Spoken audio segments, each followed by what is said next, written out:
Good afternoon, everyone. It is 4 p.m. Central African time, and welcome to this, the first of the Foundation's GECKO series. My name is Chris Cassanides, coming to you from Johannesburg. GECKO, G-I Echo, extension of community health outcomes, today complements the monthly viral hepatitis echo programs that are already in existence, and will include weekly programs incorporating aspects of GI endoscopy, inflammatory bowel disease, patient blood management, and a multidisciplinary program for the screening and treatment of liver cancer in sub-Saharan Africa. Our first meeting today kicks off with a very important subject in sub-Saharan Africa of H. pylori infection. I cannot think of a more qualified person to give it than Professor Peter Malfertheiner. Before I hand over to my co-trustees, Sandy Thompson and Ed Jonas in Cape Town, who will introduce Professor Malfertheiner, allow me to take this opportunity of personally thanking Peter for his enthusiasm in taking up this offer this afternoon at very short notice. And Peter, to say how delighted I am to be in contact with you after so many years. You're a good friend and an important advocate of South and Sub-Saharan Africa. So welcome, Peter. And I would like to offer you and welcome you, Peter, to South Africa in 2021 as a UCT, University of Cape Town, visiting professor, so that you can spearhead the much needed guidelines for the screening and treatment of Helicobacter pylori in Sub-Saharan Africa. And with that, allow me to hand over to your hosts, Sandy Thompson and Ed Jonas. They are co-trustees who will host this presentation this afternoon. Thank you very much, and over to you, Sandy. Hi there, this is Sandy Thompson. I'm sort of sitting in my little office here, as you can see, and we're really very pleased that we're starting with the Gastro Foundation ECHO or GECKO, which we hopefully appropriately named. In fact, that's Ed's idea that we call it GECKO. But essentially, this first meeting is obviously we're testing the water. We've been running the liver echo through Wendy Spearman for, I think, over 18 months now, very successfully. And this is really sort of trying to develop that concept further. And in that regard, we have partnered with the WEO. That was part of our virtual congress with SAGES a few weeks ago. And now we have Lars a Beacon online from the WEO, and he and Kawinder are both spearheading our liaison in this regard. And we will hopefully develop this role because they will be participating as we go forward in our future echoes, which we hope to have, at least in regard to endoscopy in relation to gastroenterology, once every month. So that's the sort of background to where we're starting from. How we would like to run the meeting is obviously we have Peter waiting in the wings to give us his talk. And I think obviously endoscopy forms part of the parcel in diagnosing H. pylori, certainly for most of us in sub-Saharan Africa, as we have limited access to the other reliable tests.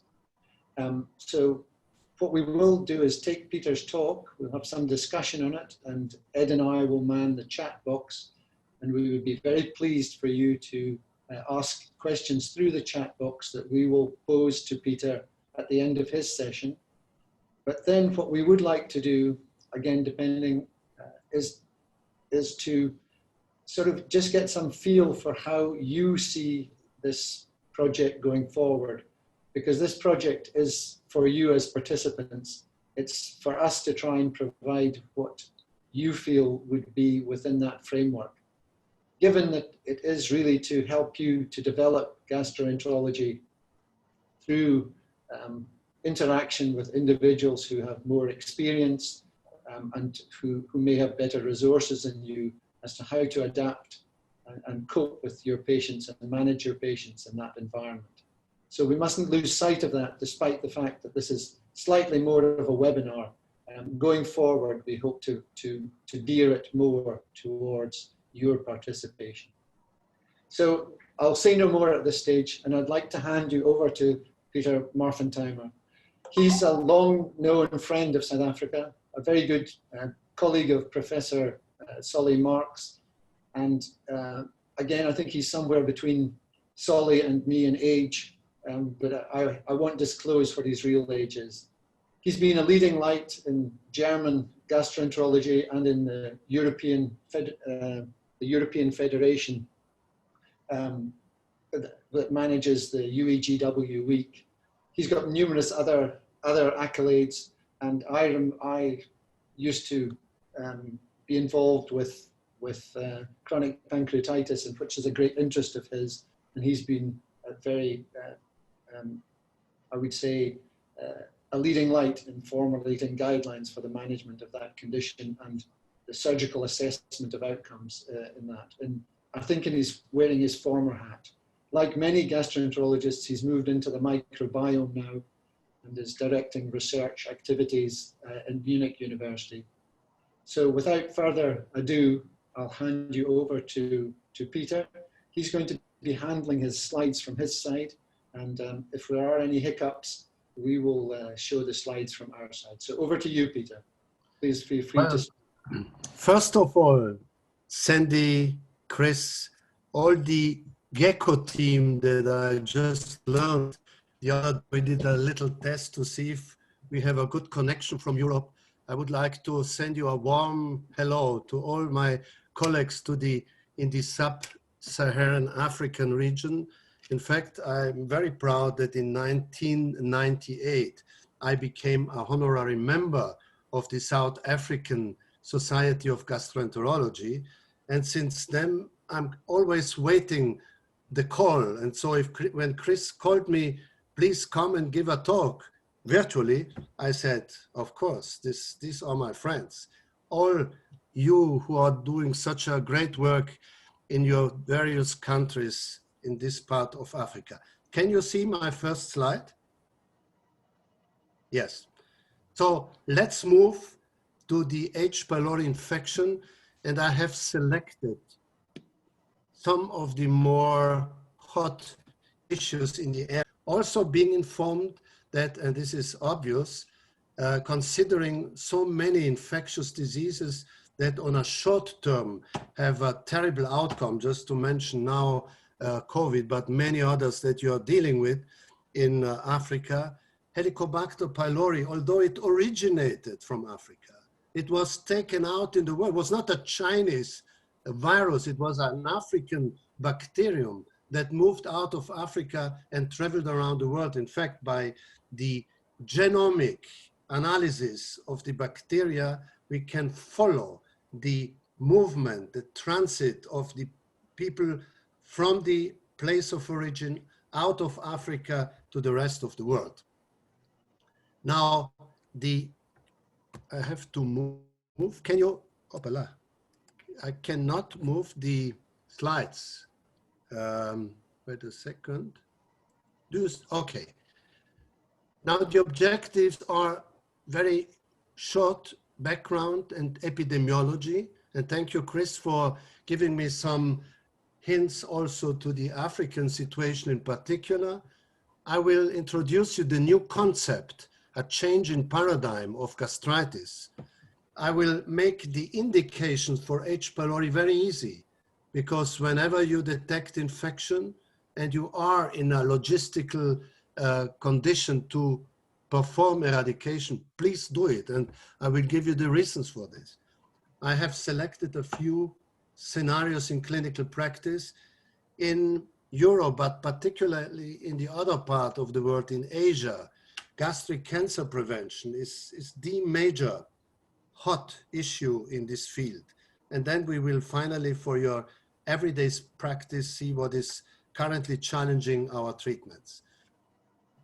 I don't start from 1983 when pylori was first reported in Lancet, but I'm just showing you that it took almost 23 years, 22 in fact, before the world recognized Helicobacter to be the key factor for peptic ulcer disease, and the two discoverers, Warren and Marshall, were awarded with the Nobel Prize.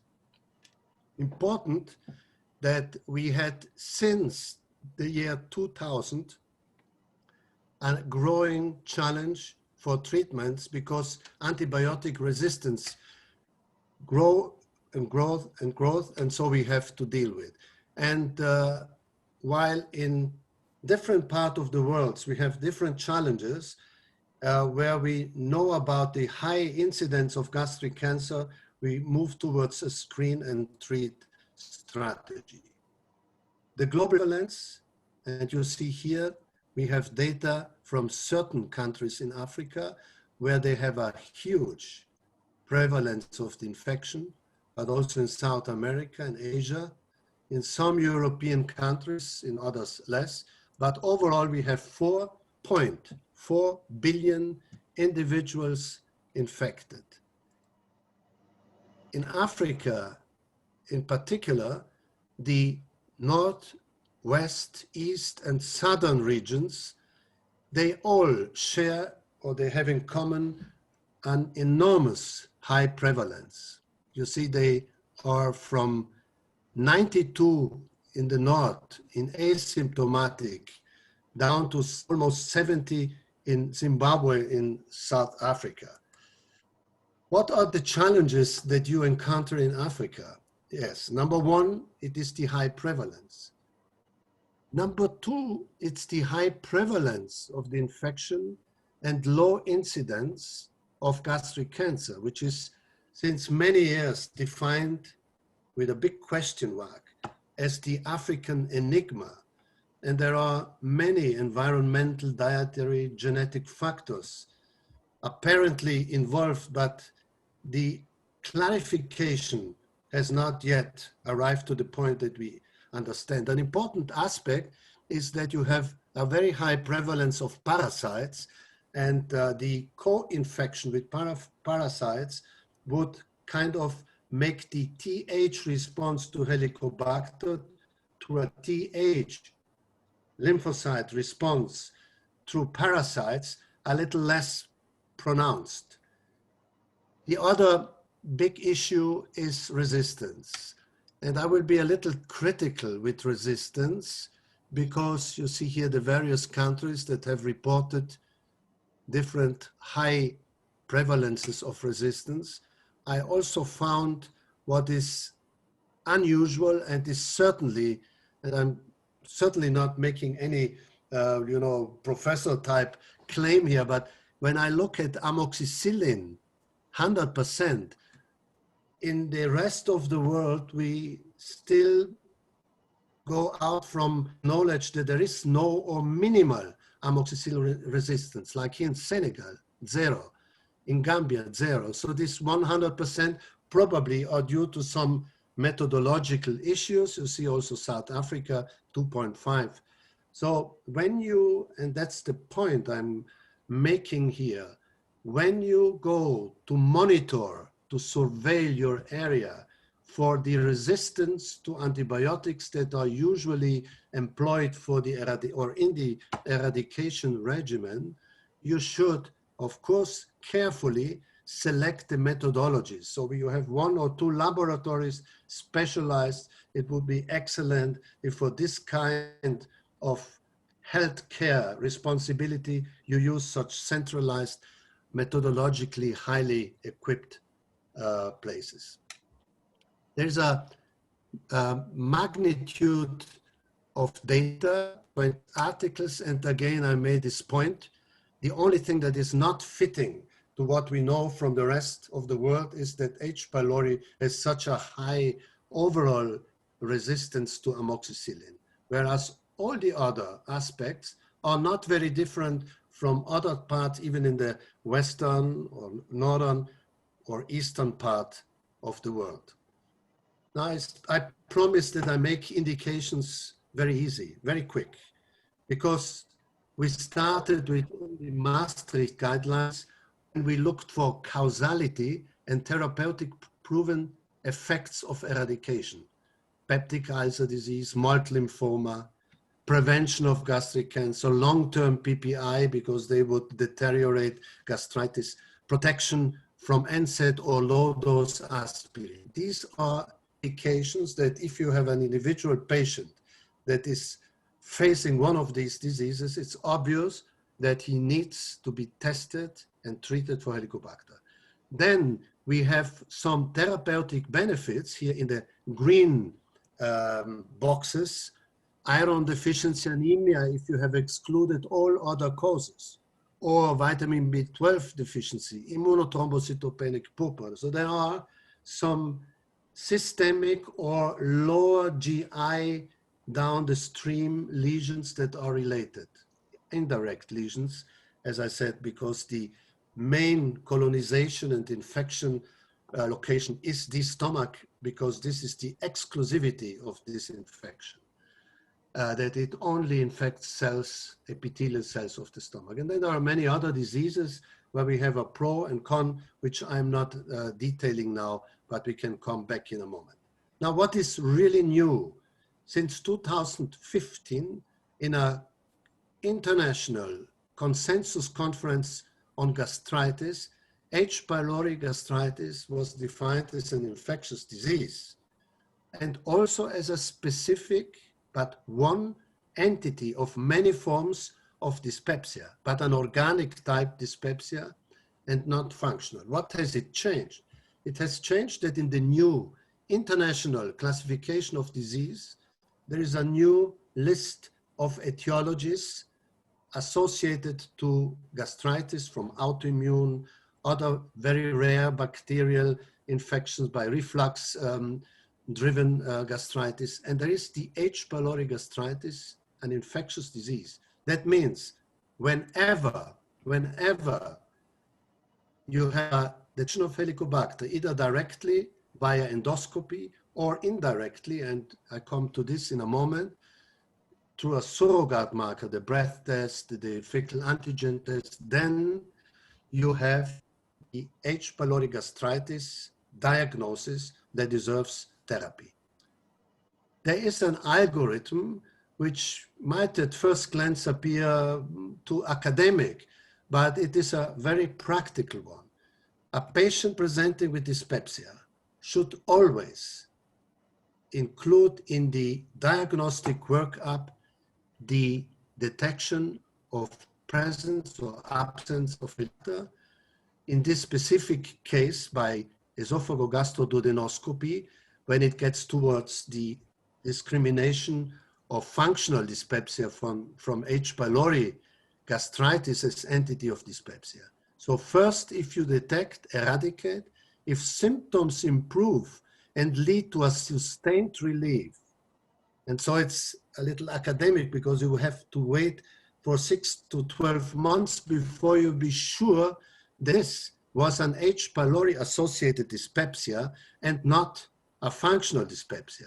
The functional dyspepsia would be defined as such if there is no symptomatic response to eradication, or if after healing the gastritis, there is symptom recurrence. So this is a way that only on a longer term follow-up would allow you to include the patients in one or the other category of dyspepsia.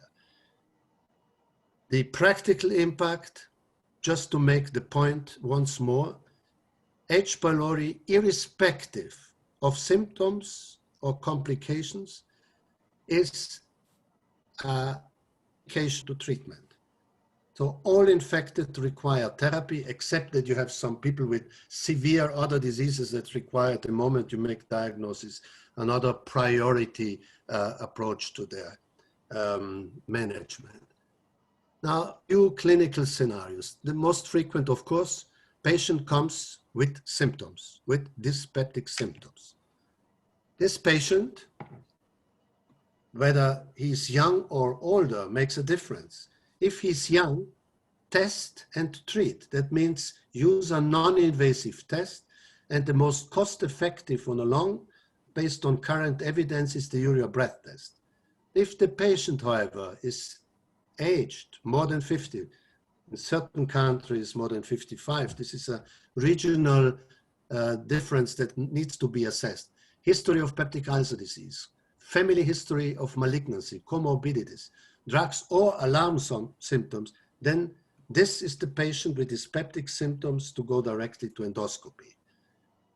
If he's young and has no alarm symptoms and none of the other mentioned complications or factors, then go either by fecal antigen test, UBT. These non-invasive tests, if they are positive, they equal the endoscopic diagnosis of H. pylori gastritis. But it's obvious if you have a patient older than 50, 55, and you perform endoscopy, then you need to take biopsies from corpus and antrum in order to not only detect the presence of Helicobacter and the inflammation, but also atrophy. The atrophy score, here summarized in this operative link, gastric atrophy staging, includes, if it's 0 to maximally 3 in the antrum, it's a benign condition, no risk for gastric cancer. If you have moderate to severe atrophy, these are the patients that are defined as risk patients for development of gastric cancer. And these patients that not only if Helicobacter is still there, you need to eradicate, but you need, if possible, to keep them in a follow-up in order to be in time when they develop malignancy. What about serology? Serology, there are good tests. They have a high accuracy if they are locally validated. So if you do not have access to other diagnostic means, this is certainly a way to go. And there is another clinical, very important situation. Patients on PPI, only serology, if positive, if a validated serology is used, would indicate that patient is infected. If you use PPI and want to perform UBT, urea breath test, or endoscopy, then PPIs need to be stopped 14 days before you embark in a further direct H. pylori diagnostic assessment. I selected yesterday, after I discussed with Sandy about the issue of bleeding, that I would show 3 slides without all the evidence that is behind this. When there is gastrointestinal bleeding from lesions in the upper GI tract, apart that you block this bleeding, you absolutely need to test for Helicobacter. In this specific condition, the serology could also help if you have no other means. And there is just one of the studies, that the only one that I'm quoting, that if you eradicate patients that came in with peptic ulcer bleeding, if you delay the eradication more than 120 days, you have a huge risk that this patient comes in again with a relapse of bleeding. So take the chance when this patient is under your control to start by explaining very extensively how to successfully eradicate. So test for H. pylori eradication with adequate methods and do not delay eradication in such a condition of complication. Of course, in this, I think in many of your countries in Sub-Sahara, you're facing challenges that are different. We have so many patients which take low-dose aspirin NSAIDs. If they are long-term on aspirin or NSAIDs, H. pylori search and treat, if detected, is mandatory. Population-based intervention and asymptomatic individual at risk, as I mentioned before, the logistics, the healthcare situations, also the incidence of gastric cancer, which is much more in Africa. And I would like to really discuss this in detail. And since Chris invited me next year, we will have a chance to embark in very extensive academic discussions in this. Otherwise, I'm just showing you what is happening in the world in this field. The potential and mission to prevent gastric cancer. If you look on top, these are the incidence rates in males and females in the Western Pacific region and go all the way down, and you see Africa.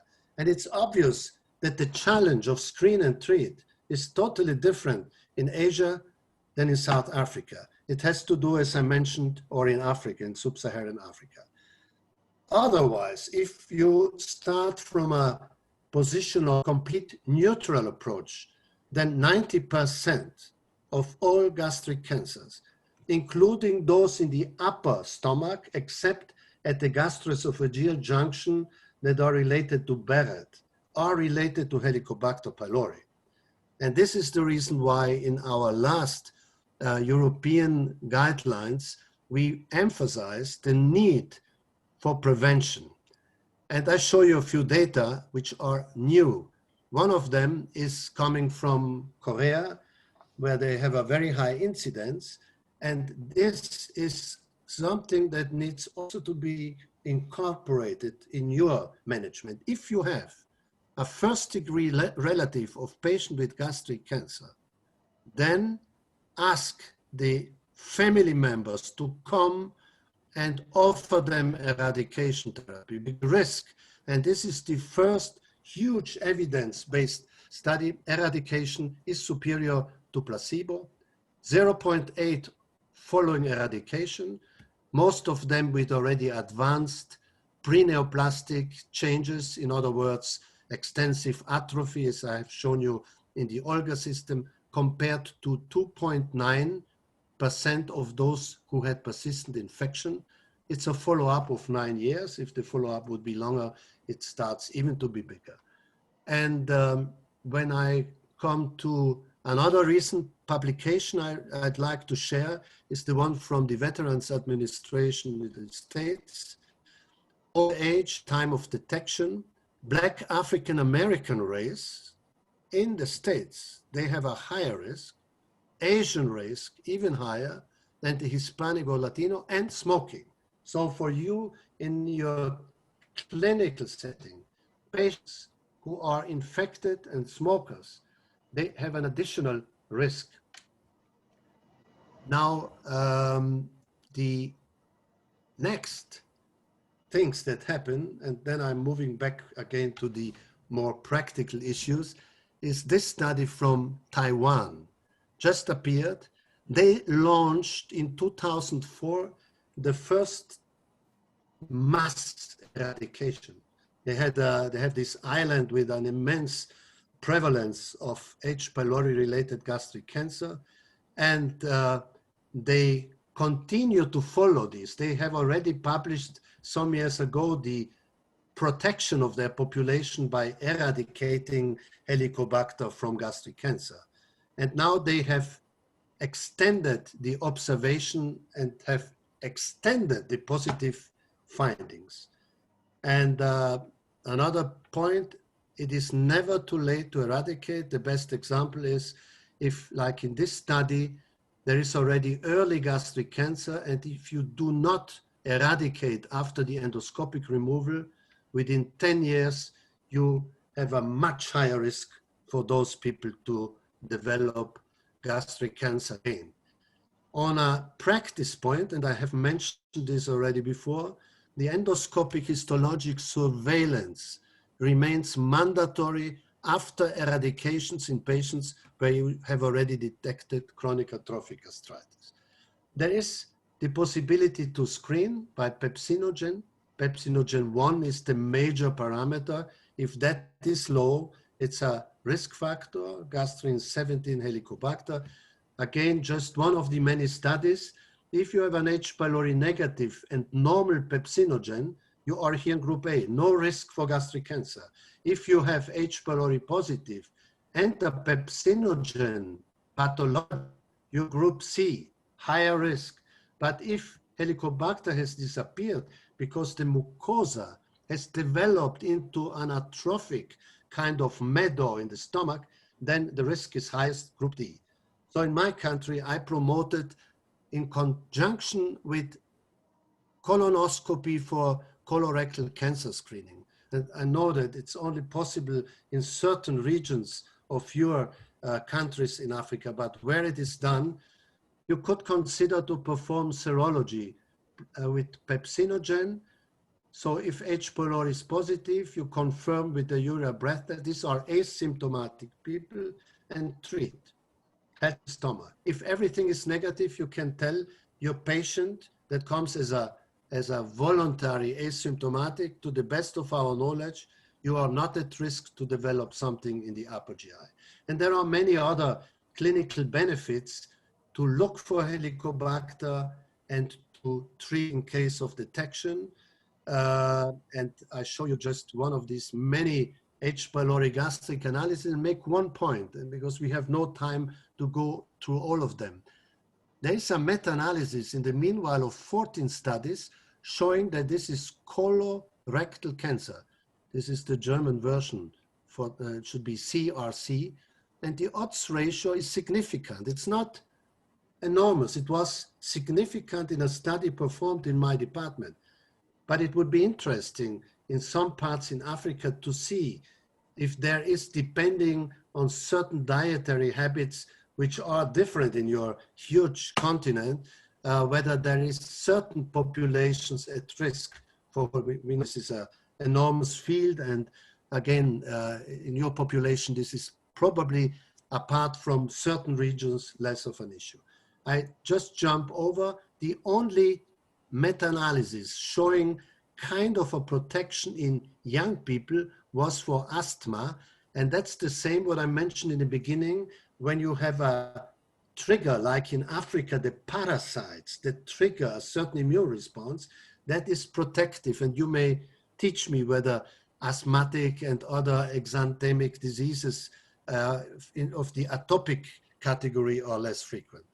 Neurodegenerative, also non-alcoholic fatty liver disease, also positively correlated. So the mission, or the method, better to say, the mission is to detect and treat. And the message is that H. pylori infecting this huge organ, the stomach, is a focus. It's an inflammatory focus that is not any good if you take all the different results together. By the way, I'm coming in my very last quick clinically important conclusion concerning management. I just looked up the number of publications in Helicobacter starting in '83, more than 46,000. So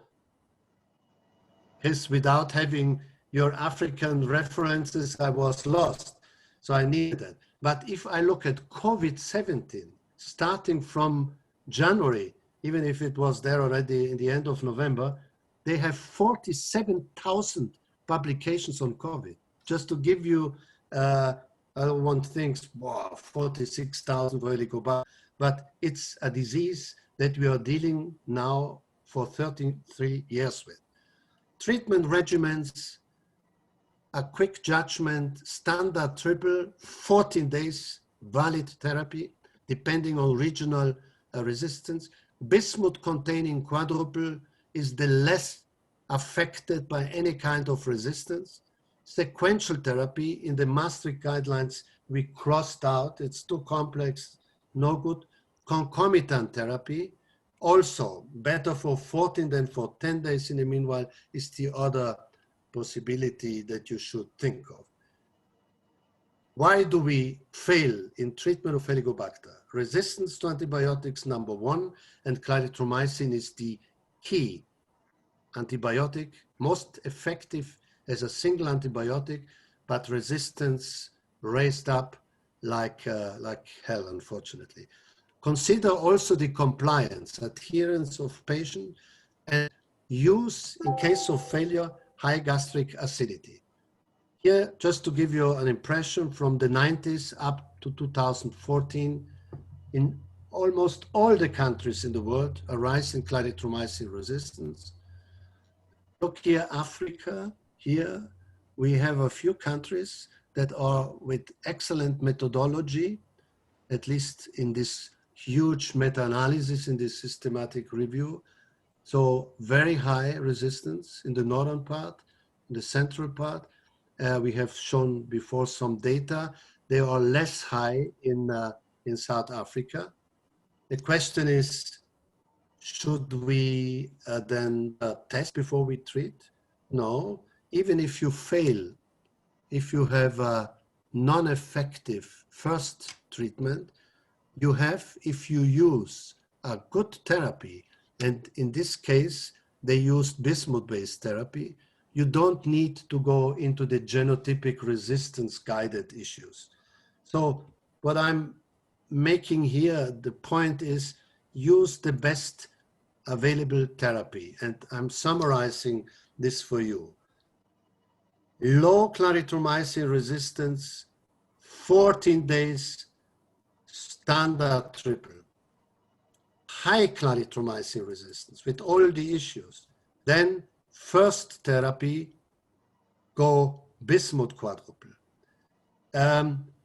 Some people ask the question, but we in Africa have a very high metronidazole resistance.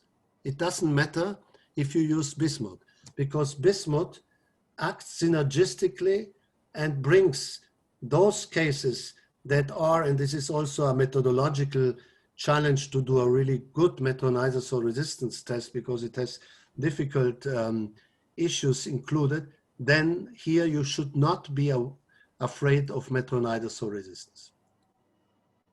Here, just to give you the messages. There have been many studies. This one is the largest, showed that bismuth quadruple was superior, and this was even in a country where they do not have a high clarithromycin resistance. On the other side, the 14-day triple is the one that gets the best adherence and has less adverse events. So if you are not too strongly facing the challenge of a high clarithromycin resistance, either that you know it individually by some chance, or that in your region you are in the order of below 15%, you still use triple therapy 14 days. And this is one of the studies that did in first line a comparison, again, susceptibility, that means antibiotic resistance testing versus empiric bismuth quadruple, and you see it worked equally good. You should test for the eradication success. If there is not a pathology in the stomach that requires endoscopy, UBT or fecal antigen test is the best. It is to be recommended, at least in areas where it is possible, because it will tell you if your therapy is effective in your population. If you fail in first line, then there are, if you have the quadruple, go for bismuth quadruple or fluoroquinolone. If you fail bismuth quadruple, fluoroquinolone or quadruple with non-bismuth. Failure non-bismuth quadruple, bismuth quadruple. But here is the warning. Levofloxacin. The levofloxacin resistance. And there are several papers motivating to use even first-line levofloxacin. No way, because resistance is climbing up in a dangerous way. What would we do? This I already jump over to this rifabutin. Now, rifabutin is a component in anti-tuberculose therapy. So again, I cannot interfere in your various regions depending, but it has been studied in the States and it showed with a specific rifabutin containing medication comparing with high dose amoxicillin omeprazole. They gave 4 capsules every 8 hours, again, 14 days. I underline 14 days because this is absolutely the timing that you should go for. And you see the efficacy was 83% compared to the amoxicillin high dose PPI and no rifabutin resistance. And the adverse events were comparable with the one you see even with a dual therapy. The only question I had in this study, why did they use dual and not triple? Okay, that's something that is, we have to ask the Annals of Internal Medicine or the FDA.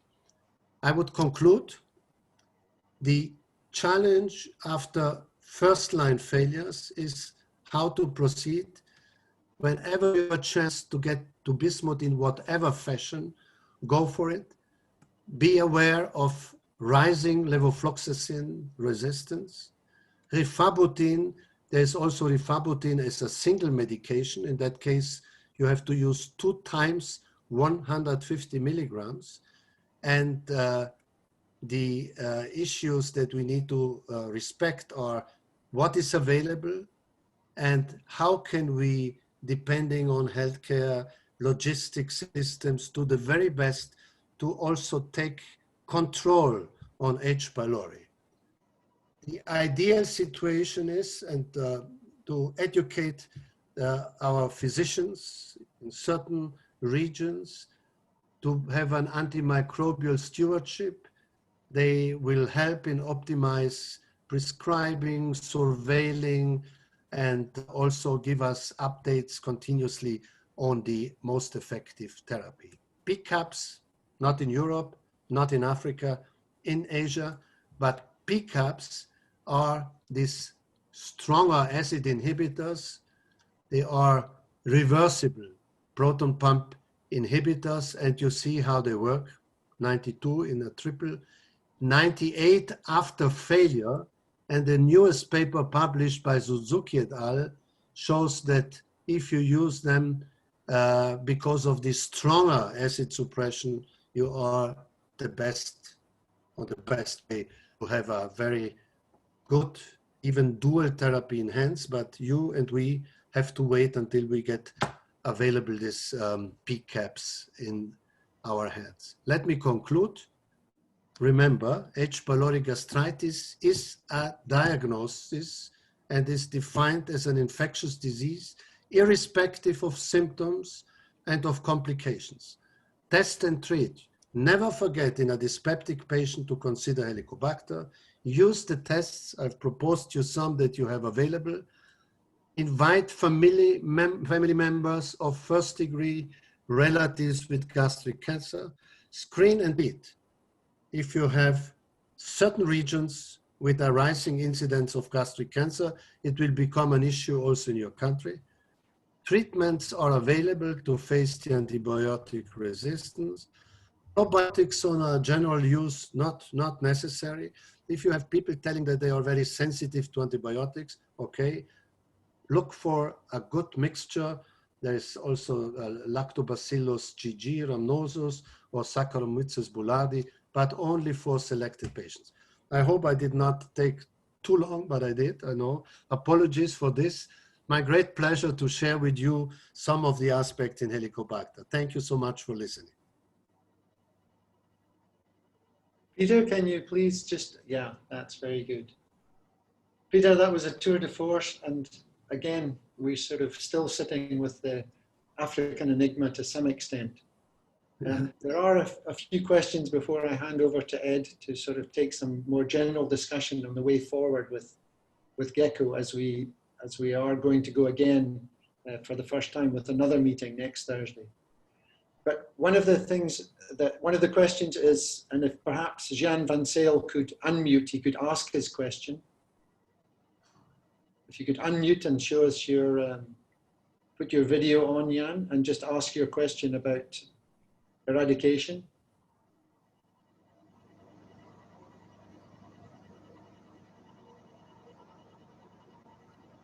Can you do that, Jan? Are you still on? If not, I'll ask the question. So Jan asks, in South Africa, eradication for all HP, about 70% prevalence, means 38 million patients will have to be treated. No, your response to that? This is no practical way. So due to your regional, is it okay? Can you hear me? We can hear you. No, that's not, I think in the context of the medical challenges in South Africa, it's not like in Matsu Island where you have 7,000 people and you eradicate whenever you detect Helicobacter pylori, or you go in high incidence regions for gastric cancer. Yes, this is not the case in South Africa. So in South Africa, a screen and treat policy for the moment is not the way to go, but you have to identify groups at risk. Maybe you have regions, I'm not aware, in South Africa, where you have a more higher incidence. And so you can go by regional concepts. Otherwise, I think the clinical scenarios are test and treat for the patient who comes with symptoms for the moment, or who is exposed to medications that are at risk to cause gastrointestinal bleeding. Because by eradicating Helicobacter pylori in a subject that needs ongoing NSAIDs, you do the best you can do. There's another question, Peter. Thank you. There's another question. With active bleeding, i.e. you have a bleeding patient who comes in for endoscopy, because of the risk of a false negative test, would you to explain this, we do a rapid urease test. That's certainly in Cape Town, that's the predominant method that's currently used. So stool antigen is available in the private sector. It's not available to us in this. Mm-hmm. You do the right thing. I can tell you. Now the issue is if you have a Forest 1A bleeding, then you are certainly not there to do biopsies. But usually we control the bleeding, and during the same session, I recommend you to take the urease rapid test from the proximal parts of the stomach, because even in case you had already started with proton pump inhibitors, you will have two informations from the proximals. You do a rapid urease test. It turns out, and there's a good study from Vietnam, by the way, they had, you have a almost 90% sensitivity with 2 biopsies taken there. And if you add 1 biopsy for the pathologist, and even if he would not detect Helicobacter, but could show a polynuclear cell infiltration, it's equivalent to Helicobacter.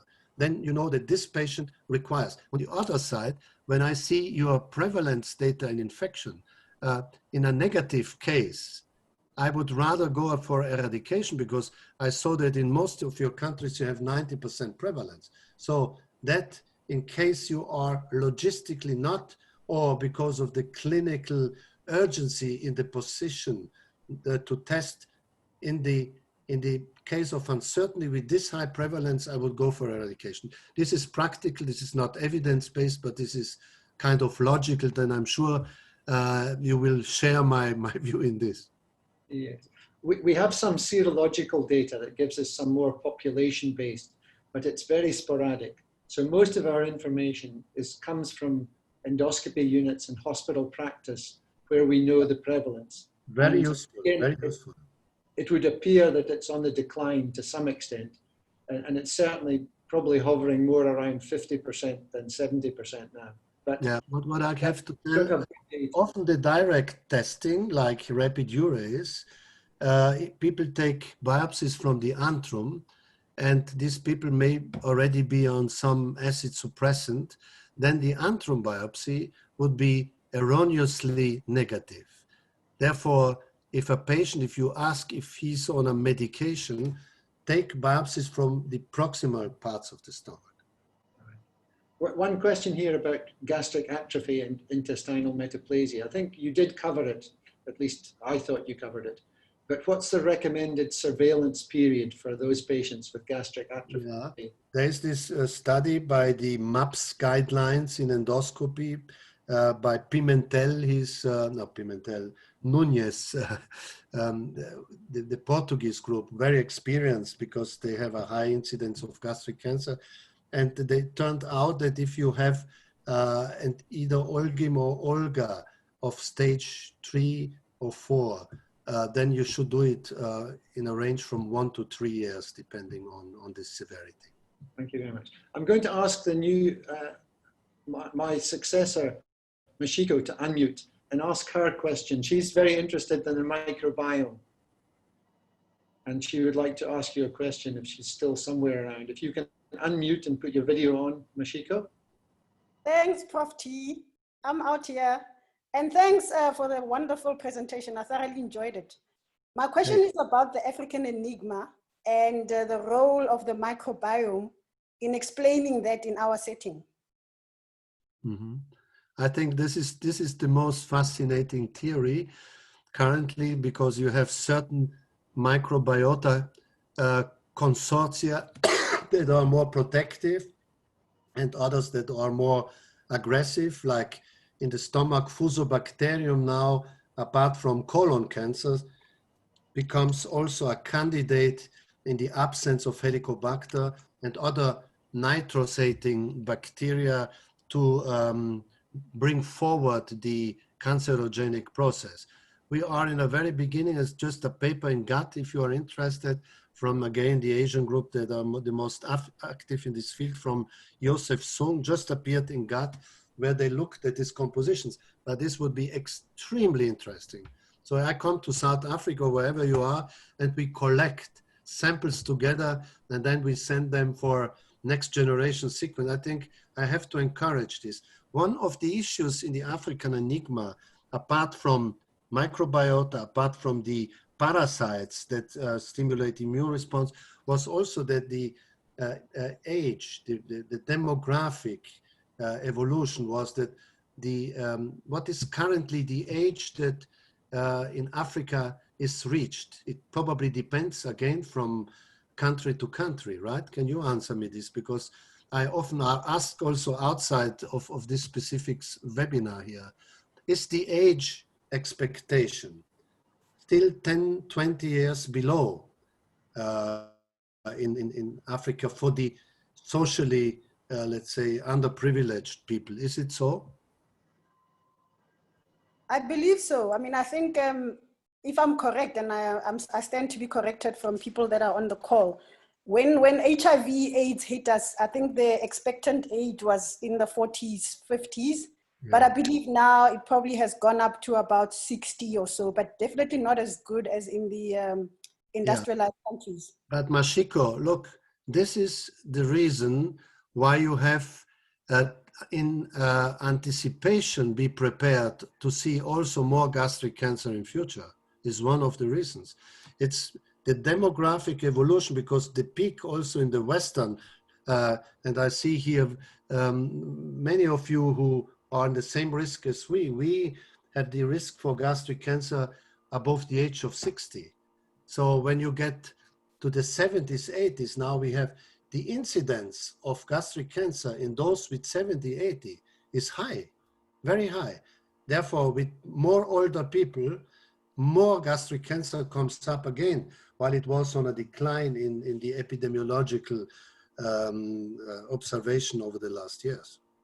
If I may intervene there is some data about the double pandemic that's coming for us, which is non-communicable diseases and obviously infectious diseases. And it's on its way. And I was interested in your data again for H. pylori and gastric cancer in African Americans, because it's exactly the same pattern in colorectal diseases. So I think this double epidemic is going to be doubly hard. We're going to have both, and we're going to see increasing incidence of both colorectal cancer and gastric cancer. I think it's unavoidable.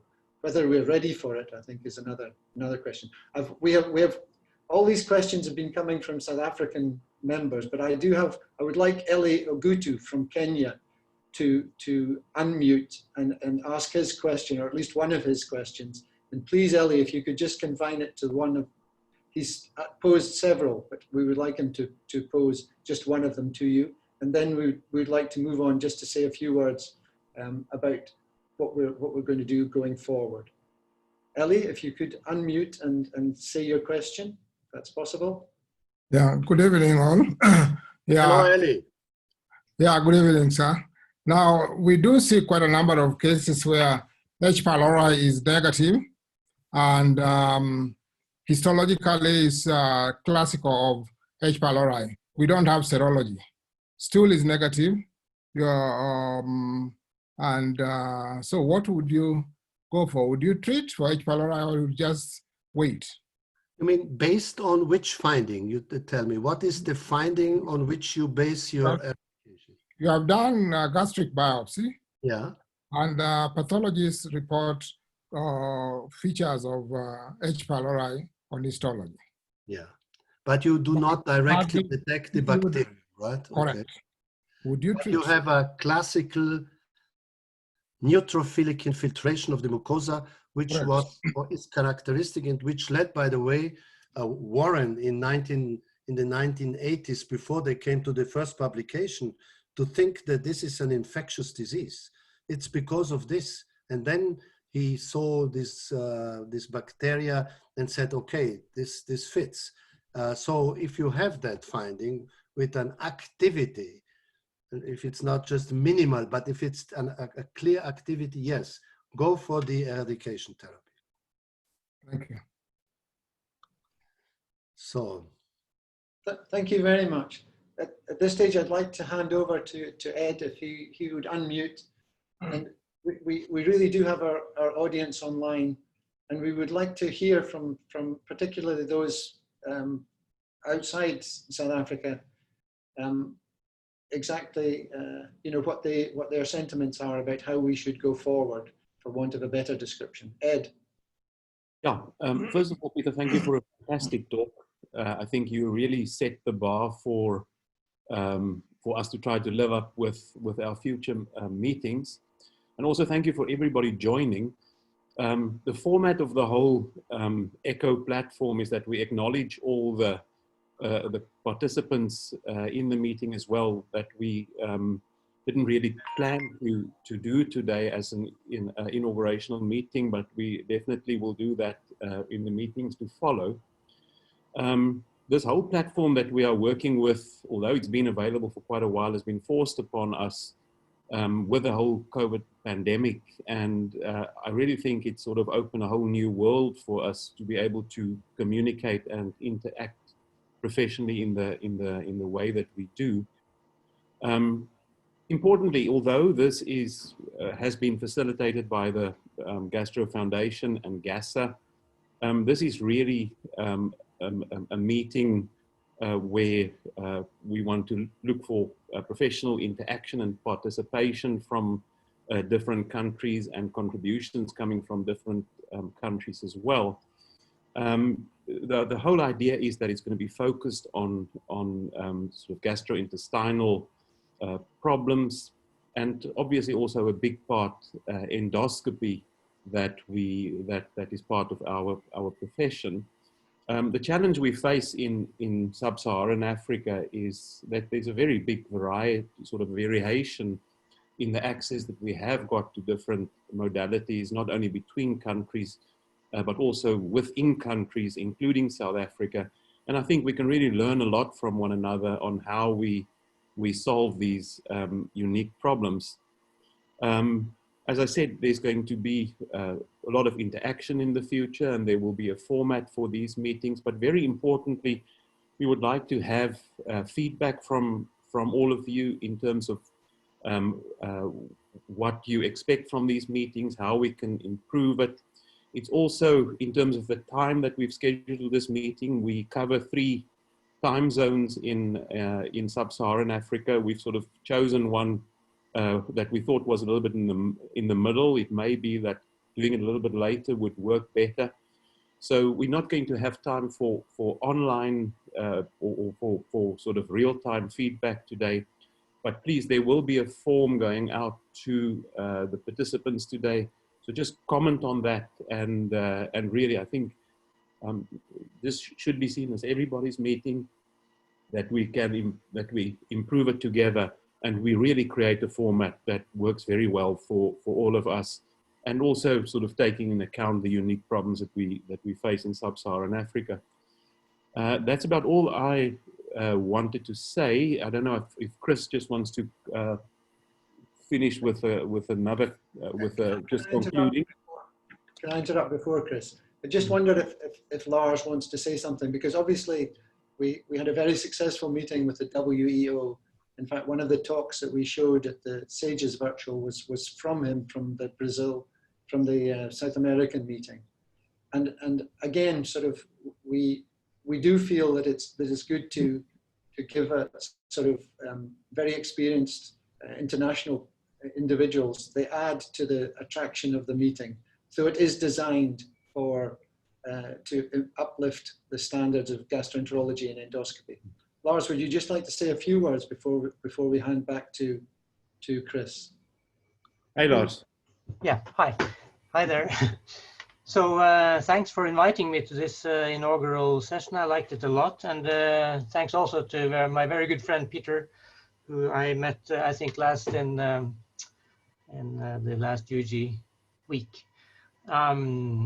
So yes, you're right. So we are just looking to see how best to find the sort of common grounds for the WEO sort of reinforced initiative through the establishment of this ARA committee by Fabian Muran, the president, and the GASA and the South African Foundation. Obviously, we have a lot of common ground and a lot of joint ambitions. And although I'm not quite clear quite yet how to make that work together, I'm sure that the WO will try to find a role inside this platform of yours, which I think is quite valuable. And maybe the most valuable of all is the pre-established network of friends and colleagues across Africa. I think the technology platform, you know, is fine, but you know, widely available. But for this to have such a network of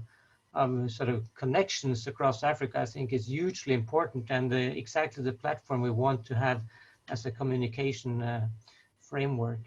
So yeah, we're still working on that. We will have another meeting in this committee of ours towards the end of September, and Chris is a member of that committee, so I think that's the perfect sort of liaison connection to make sure these two bodies can work together efficiently. Sandy, thanks. Yeah. Can I add something? Just importantly, I mean, we have sent this invitation to the people that we've got on contacts that we've got on our contact lists. But importantly, people in the different countries that receive this, they are very welcome to forward the invitation to all interested colleagues. And all it requires is you don't need a specific invitation. You just have to pre-register for the meeting. So please feel free, and we would like you to just forward to other colleagues in your respective countries. Sorry, Chris, again, if I can just say one more thing, Chris, before you come in. Obviously, ECHO has expanded with COVID, and they have actually two major hubs. The original one in New Mexico, but also they've developed a hub in India. And in fact, our liaison and our reporting system is handled by India, who've been providing us with technical support for this meeting. And you may see several faces that you're not familiar with if you're in an African audience. But we're very thankful that they've helped us with this. They've been very efficient at setting up all the links. And to our two girls, Cheryl and Karen, who really have sort of been liaising behind the background, we thank you very much for that input. As you know, we are just finding our feet with doing this, and hopefully this will be a good starter. So thank you very much. And now I think it's time to hand over to Chris to close and to wish us all well. And shall we say, we will be in touch, but please you be in touch with us. Oh, thank you very much. It really remains for me to thank Peter really for a marvelous talk, and the potential, Peter, for what we can achieve in South Africa, in sub-Saharan Africa. And also the participants, Ed and Sandy, and also Lars from WO. I hope they will come on and endorse us. Just to get back, Peter, really the visiting professorship is a serious offer. Masheka's doing the PubMed and groundwork for these guidance documents that we want to put out. I think the aim is to invite you, spend a week here, have an ad board, iron out the issues, get the publication out so that we can have something out of sub-Saharan Africa for this very important infection and important issue that all endoscopists are faced. So I really look forward to expediting it. Karen will be in touch with you. Thank you very much. Thank you to all. Stay safe and goodbye.